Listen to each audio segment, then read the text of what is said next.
Merci Madame la Présidente. Messieurs les ministres, mes chers collègues, je reviens après mon collègue Vincent Bru sur la question des services publics dans les territoires. Elle touche toutes les classes d'âge, personnes âgées, parents d'enfants scolarisés, jeunes en recherche d'emploi et j'en passe. Tous ceux qui ont parlé durant ces 3 derniers mois nous ont dit deux choses.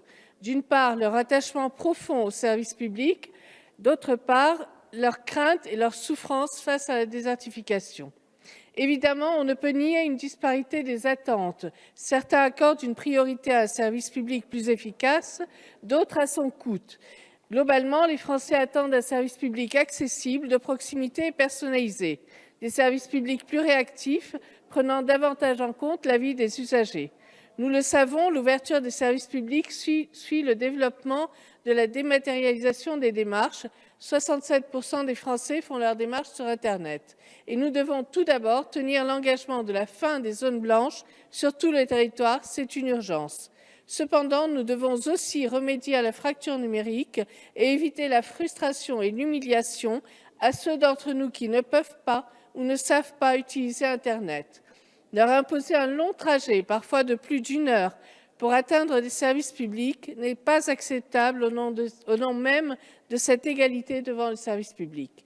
Ainsi, ne serait-il pas judicieux d'instaurer des critères de distance ou de durée pour les pôles territoriaux des services publics?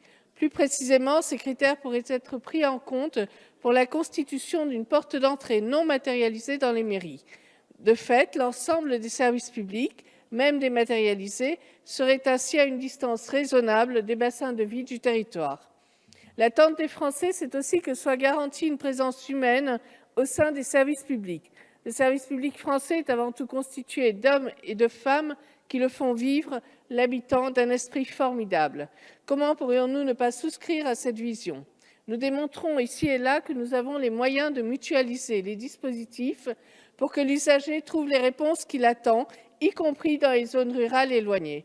En assurant une présence humaine de proximité dans le cadre des maisons de services au public et en continuant de développer celles-ci, nous avons les moyens de rassurer nos concitoyens.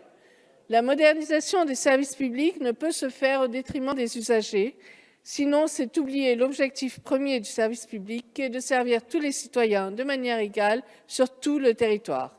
Par ailleurs, les Français critiquent les décisions verticales qui ne semblent pas avoir pris en compte une véritable concertation avec les exécutifs locaux sur l'organisation des services publics de leur territoire au détriment de leurs usagers.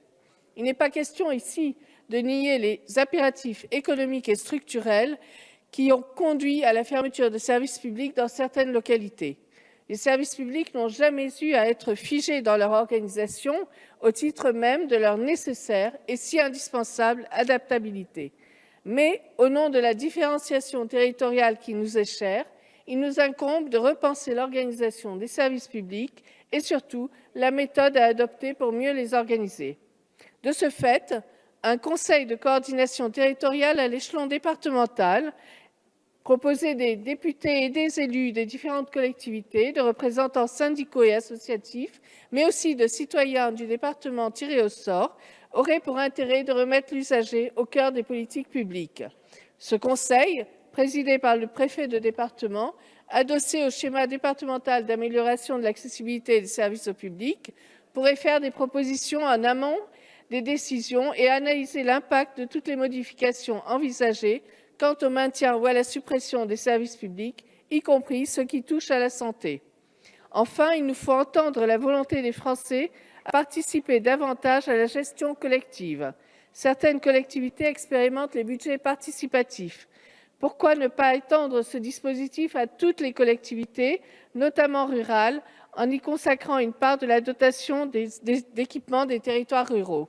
Cela donnerait la possibilité aux habitants, en réalisant un projet de bien commun, de consolider leurs liens avec les services publics de leur territoire. En conclusion, nous pouvons et devons sortir de la contradiction apparente entre deux objectifs majeurs, un meilleur service public et une diminution des dépenses de fonctionnement.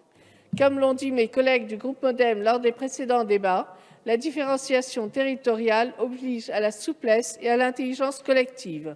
Enrichie d'une plus grande participation citoyenne, Elle permet de préserver l'égalité et la fraternité entre nous. Je vous remercie.